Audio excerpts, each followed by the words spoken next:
mechanical systems, heating and air. Our team has got you covered.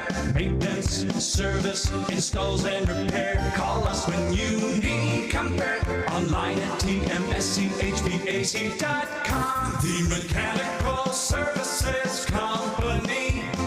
Trusted, proven, preferred. What is hope? Hope to me was just that he would get to come home. I had no idea how hard it would be once he got back.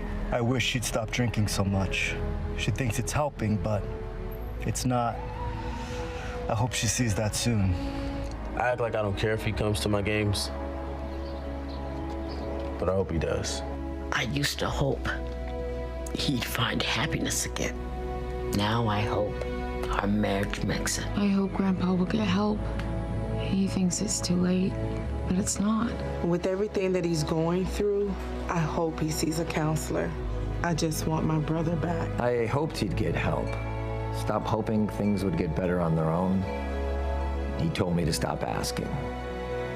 I didn't. Then one day he asked for a ride. Hope is knowing there are other families just like yours, that the veterans they love got help and recovered. Go to maketheconnection.net and turn hope into action.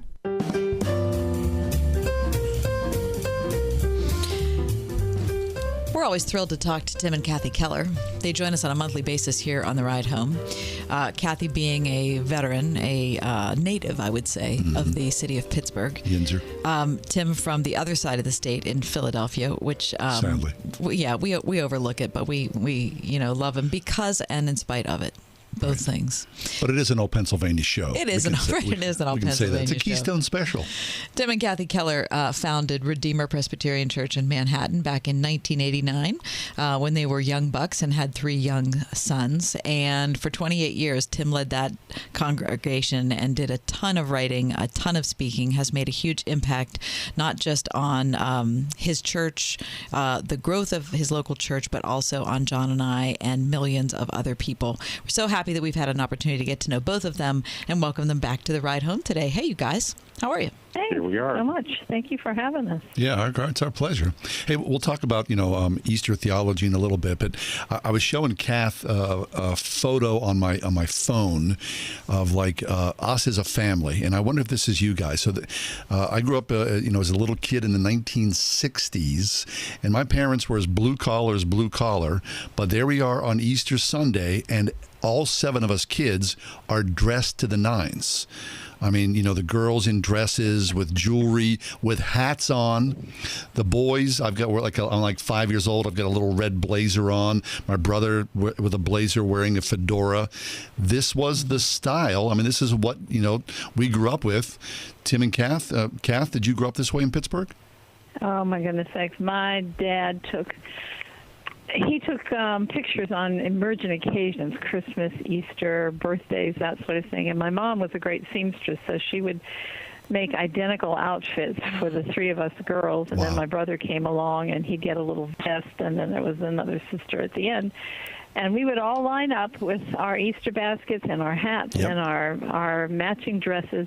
But here's the thing.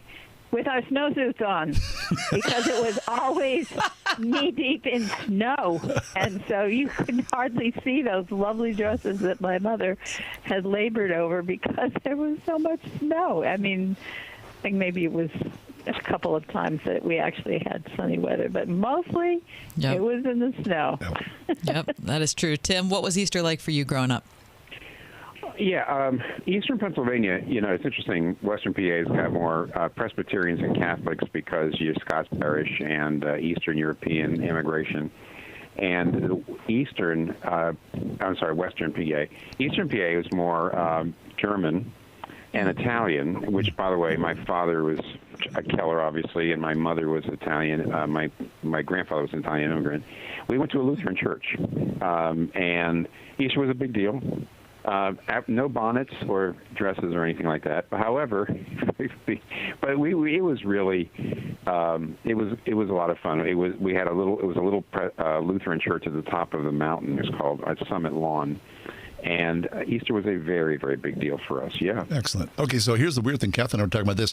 In our house, we all had Easter baskets, and my parents hid the Easter baskets, so you had to run around and find the Easter baskets. And Kath never did this. She never had an Easter basket. So what? Yeah. You guys have had Easter baskets?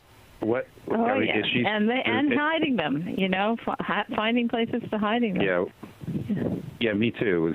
Same with us. So, wait a minute. If you never had to look for Easter basket, I mean, is there problems in your adult life that's come from this? I mean, I've had a lot of therapy, Tim. You've had a lot of therapy over that, yeah. But it was never a thing, right? Okay, well, here's what it was, though, and I know you'll get this once I explain it, is my mom was a Presbyterian believer. My dad was from the Catholic tradition. And so in the Catholic Church, you would take your Easter basket to the priest, the Saturday before Easter, and it would have... completely 100% Polish family. So they would have their kobasi, their eggs, whatever other sausages they had made in the Easter basket, and the priest would bless it. And then that's what your Easter basket was. And maybe you'd have, maybe a piece of fruit or something, but there was not a whole lot of candy or anything like that. So when I came along, my mom thought that was like too Catholic. You know what I mean? Too Catholic, right? Yeah. Okay. So we had theology of Easter basket. We had to carry the John Calvin banner here in the house, and I had to give up my Easter basket. Okay. So here I'll see you're too Catholic.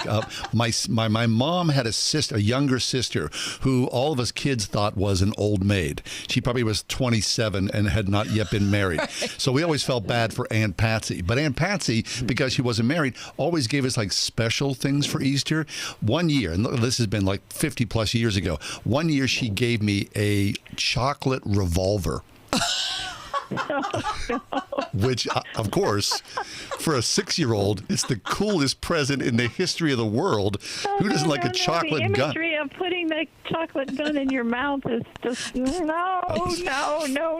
Fabulous. Start with the handle. Yeah, exactly. No, I'm sure it was the revolver. Start with the handle. Take the safety off first. Yeah. Oh my. Okay, so then you've obviously, Kath and Tim, have passed along Easter baskets to your children. Did you guys hide the Easter baskets? We did. It's a little harder to hide it in a 5-room apartment. Yeah. It didn't take a long. We lived here for 32 years. Yeah, you don't have a lot of space in New York. No. So it made the hiding places very, very delicate, right? Yeah. And they found them pretty quick. Yeah. All right. So what about you talked to us regarding the nut roll, Kathy's big procedure that she goes through on the dining room table. On the dining room table. Yes. Tim is like first mate or sous chef or however you want to look at it, pastry aide. That's Christmas. Yeah. What do you have anything like that for Easter? Easter was always such a big deal for Tim, busy with services and double services and Good Friday services and Monday. We really didn't have much time. The nicest thing that ever happened to us, and this is a shout out to you, Dee Pfeiffer, who you're not even listening, but a woman on the island where we live, Roosevelt Island, would always have a brunch on Easter afternoon, and she would have everyone would bring something, ham or dumplings or mac and cheese or whatever, and that it was come and go as you please, and that was just such a lifesaver. I didn't have to cook, and Tim could come home and take a nap before 2 more services in the evening. So that became our tradition, was going down to Dee's, and sadly we're not going to be able to do that this year because this is Tim's bad chemo weekend. You're getting him at the tail end of his good moment. He's going to start running a temperature tonight and be kind of out of it for the next 2 days, 2.5 days. So our timing is good here for Tim. So Tim, good timing. Good timing. So you just had chemo a Tuesday or Wednesday? Wednesday. All right. Yeah, just yesterday. So how many times have you done this? Oh well, it's every 2 weeks for almost 2 years. Wow. With a couple of breaks when we changed regimens, and they want you to wash out your, sort of clear out your body of the one chemo, and they start another one. So it's not been absolutely but pretty much. I want you to know how much praise we want to give to God, because that's extraordinary for someone with pancreatic cancer stage 4. 2-year anniversary? No, that's like like 2% of the people make it to No that. kidding. And he just had a scan on Monday, and the cancer hasn't grown. Oh, not a thank you, millimeter. Nothing. I know. Wow. We've been dancing and weeping and praising God, and so grateful. Fabulous. That the scan was so good. So we were really happy about that. But what a regime. That was our resurrection gift. Yeah, for sure. Yeah, that's better than Peeps, isn't it? Yeah, it's better than Peeps. Because Peeps are dumb. But what a regime to be under. Every 2 weeks, Tim, you essentially ingest poison to fight the poison, and then you're crushed for any number of days. Yeah, we pray as I get out of the car to go in. We pray, grab a hand, because Kathy drops me off, and say, "Oh Lord, let this chemo do me good and no ill," because as you know, there's all kinds of other things that can hurt what usually happens is other bad problems come, because the chemo is very hard on the body. So it could be you get a lung infection, you could get infections, you can get heart problems, and so on. And that hasn't happened either. So I go down what we call it. I go down the rabbit hole every 2 weeks for about 3 or 4 days, and then I come out and I'm okay for almost a week and a half. Interesting. And I'm very, very, very grateful. Honestly, if this is the road God wants us to walk on, it's not bad, especially not compared to so many other people. Yeah. So that rabbit hole then, wait, so that how far down is it? I mean, you have to be so familiar with the pain and all that. I mean, at the lowest, are you in bed with your eyes closed and like... Not quite. No, not debilitated. Well, However, can I just say do a lot something? of There napping. hasn't been any pain yet. Would you say, Tim? It's more fatigue and nausea and not wanting to eat and just right, and digestive issues. But you get to know them. You just said, because you do it so often, you manage the. I won't mention all of them because and other people with chemo know there's a whole lot of side effects, and you have different things, different ways to manage them. But if you know that they show up on certain days, it's not so bad. Right. The first time through, it's kind of like, what next? But after that, I say, okay, on that day, that usually happens. No so kidding. Get ready for it like that, and that's Boy, that's fun. I mean, the body's amazing, isn't it? I mean, I'm very grateful, and even my oncologist, a couple of times I was thanking him for all the treatment, and he was admitting that usually stage 4 pancreatic cancer people who are diagnosed 80% are dead within a year. And I said something about, your treatment's been great. He says, basically, what we don't know is how much is your body fighting it and how much is the chemo fighting it. We can't tell. But he says, almost are certain under these circumstances, because you're doing so well, he says your body is resisting it too. It's almost certainly. And so I'm very grateful for the body God gave me right now. That is only possible, by God. Do you know what the McChain reading plan is? No. Oh gosh, Tim. What is his first two names? Robert Murray McChain. Robert Murray McChain is an old Scottish guy who put together a read through the Bible in a year kind of reading plan. If you look it up, you'll find it. So it's. But anyway, go ahead, Kathy. Well, we just read, don't trust in the horse and the rider, trust only in God. And, we've quoted that to ourselves, to each other, so many times, because you don't want to say, I'm trusting in this chemotherapy, this is going to be the one that really gets it, or this doctor is the one that has all the wisdom, or this experimental procedure will be the thing that really does it. It's God who, unless God builds the house, those who labor build it in vain, and that goes for everything, chemotherapy or relationships or careers or anything. John Newton has a wonderful quote. If you don't know the letters of John Newton, I urge you to not buy a single other book until you get The Utterance of the Heart. The Baker edition is out of print, but go find that one anyway. Cardiphonia, it's been reproduced as Cardiphonia, but the Baker edition, The Utterance of the Heart, is the best. But his letters are just incredible. And there's one of them that says that, when God puts you on a road, you feel like nothing is safe unless you have your own eye on it, whether God's eye is on it or not. You know, that you have to be the one that worries about it and asks questions and figures everything out, because nothing's safe unless you're in charge of it. Whereas the truth of the matter is everything's safe because God's in charge of it. We're talking to Tim and Kathy Keller. You guys, we need to step aside. When we come back, I guess I want to talk about whether this experience for both of you has kind of attenuated you differently to Holy Week and to Easter. So we'll talk about that next. Tim and Kathy Keller, Ride Home.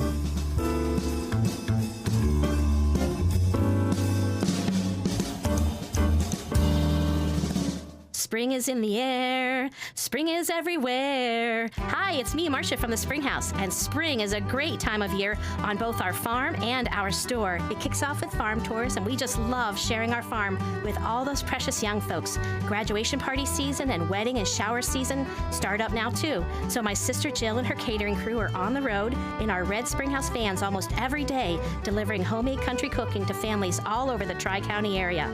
My brother Sam and his farm guys are busy this time of year planting corn and pumpkins and hay, along with getting the cows milked and fed 2 times a day, too. The Spring House store crew loves serving all the families that come to visit, to enjoy our homemade lunches and suppers, to take a zing down our hillside slide, and to top off their experience with a Spring House ice cream concoction, like a strawberry ice cream shortcake. Come see us and let us share a little of our farm with you at the Spring House.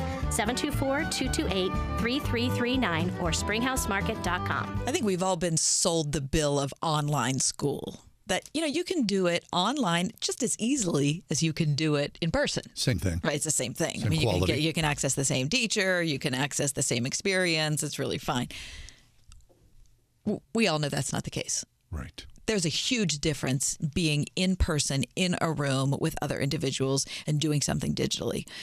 So during the COVID pandemic, I look at my own kids and I think of the things that they missed out on. And I'm not just talking about classes. I'm saying, okay, I had one child who was an athlete who, you know, the entire NCAA sports schedule got upended. I have another child who's involved in music and all those music performances got completely cut.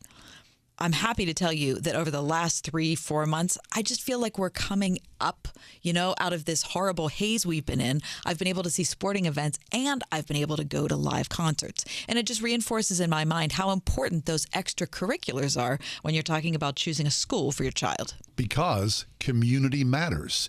So if you're thinking about next semester, next year, look at Grove City College, because face-to-face, in-person, Christian men and women gathering together with an education, with a strong faith perspective, there's nothing like Grove City.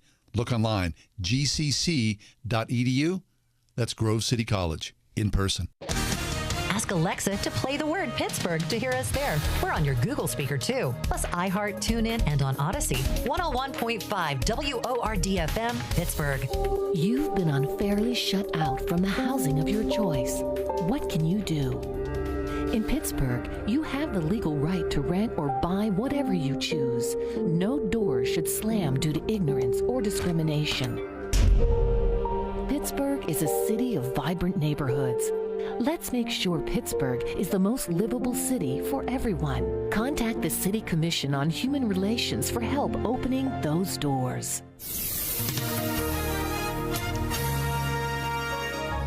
We'll see a moonlit sky for tonight with a low of 42. Mostly sunny and breezy tomorrow. Tomorrow's high 65. Overcast skies tomorrow night with an evening shower in spots, followed by rain and drizzle late, the low 49. Saturday, we'll see a passing morning shower or two. Otherwise, it will be mostly cloudy and cooler. We'll reach a high Saturday of 57. With your AccuWeather forecast, I'm forecaster Drew Shannon. Talking to Tim and Kathy Keller. Our monthly chat with the Kellers, catching up with them in this Holy Week. You guys, it was maybe 4 years ago when my dad was battling cancer, and he went through a period of maybe 2 years when we spent every holiday in the hospital at one point. So like we spent one Christmas in the hospital, we spent one Thanksgiving in the hospital, anyway, I remember the year that we were in the hospital for Easter. And we were at Presbyterian Hospital, which is in Oakland. And for some reason, I was in the hospital a lot with my dad, and I found being hospitalized on Easter so sad, just overwhelmingly sad. More so than Christmas. So much. It was any holiday, just because the hospital shuts down. You know, if you need something, it's hard to find a doctor. Right. Yeah. You know, nobody wants to be there. And I know this sounds really weird, but the gift shop being closed was just really sad to me. It just seemed like I wasn't even buying anything in the gift shop, but just walking by and seeing it closed. It was like everything about it was emphasizing we shouldn't be here, right? Mm-hmm. Being here on Easter is wrong. And I remember feeling that way also on Christmas. And I was just kind of lamenting this, kind of talking to the Lord one night in Passavant Hospital, which is a different hospital in the north part of Pittsburgh. And I remember just this overwhelming feeling that what I was going through on Christmas was much more like the first Christmas than anything previously I'd understood in my life. That all of the pomp and circumstance and the dog by the fireplace and the perfect dresses and everybody around the Christmas table was really nothing like the first Christmas. Mm-hmm. And me in that hospital with my dad that night when it was all the snow, and that was closer to the heart of what it was. And I wonder what it's like for you guys and Easter, you know, if you have any of those same kind of feelings or maybe different insights that you've gained with sickness added to your Holy Week. Yeah. Well, yeah. I mean, obviously, when it's not just sickness, it's cancer. And so in some ways, I think Easter is more directly speaks to it than Christmas, because it's about resurrection. It's just more direct, right in your face, saying death cannot have the final victory. It will not have the final victory.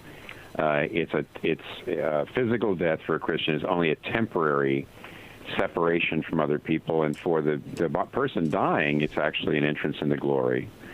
In other words, your life gets better through death, which is the most amazing way that death has been subverted by the gospel and by Jesus' resurrection. That when you die, you get better. Your life gets better. Yeah. I mean, you get an infinite joy and bliss. So it's very direct. And, of course, when you actually have cancer, and Kathy and I are living not just in the shadow of cancer, but it also finally made us realize we're in our 70s, and the denial that you live in, you live in denial of your mortality until something like this comes and says, you know what, even if I go into remission, we're in our 70s. We're going to be facing death. It won't be long. Right. And therefore, Easter does have a new resonance to us. By the way, a really great woman, Tish Warren, who went to seminary with my wife, with my son, Michael. Yeah, which is a young fun. woman. Just interviewed me for the New York Times, asking me whether, having cancer, how it changed. Asked me the same question that you just asked me. Yeah. And I answered, and it's out there. Your listeners could find it. It would be a little longer answer than I could just give you now. Fabulous. I was coming in today and listening to a sports talk radio on the way into the studio, and a couple of guys who do the show, they mentioned, today's Pete Rose's birthday. Pete Rose, the ball player.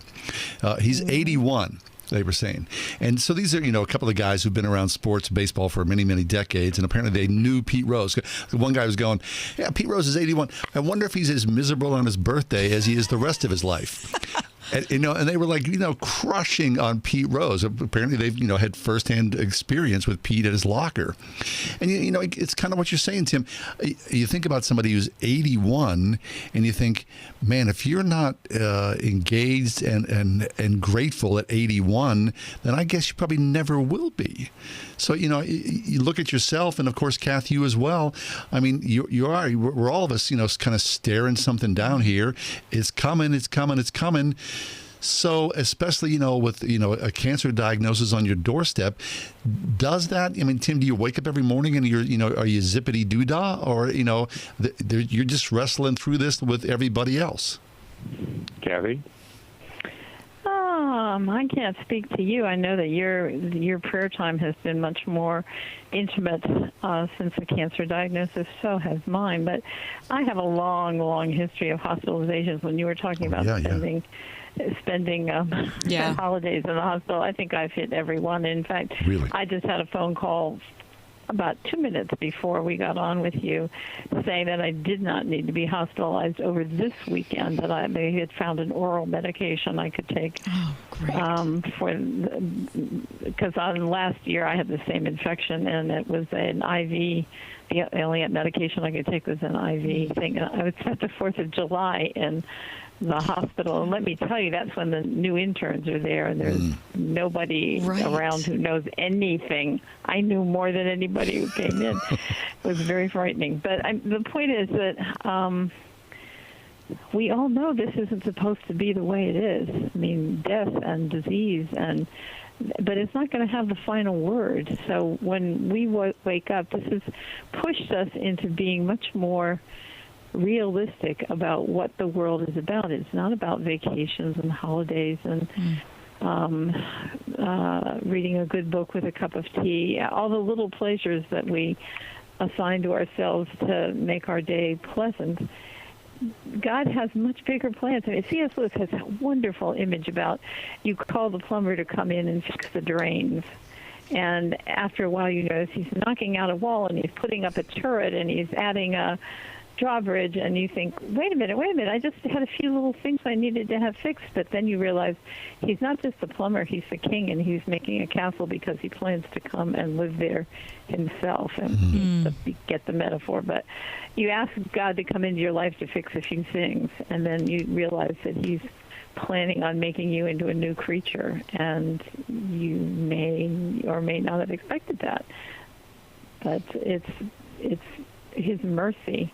Even illness, even death is a way that God has done a judo move on the worst things to bring our attention to what's really real. If we just stayed till our 80s, happy, healthy, blah, blah, blah, blah, blah, and then died in our sleep, would anybody give a second thought to what's on the other side of death? Probably I don't think so. No. Yeah.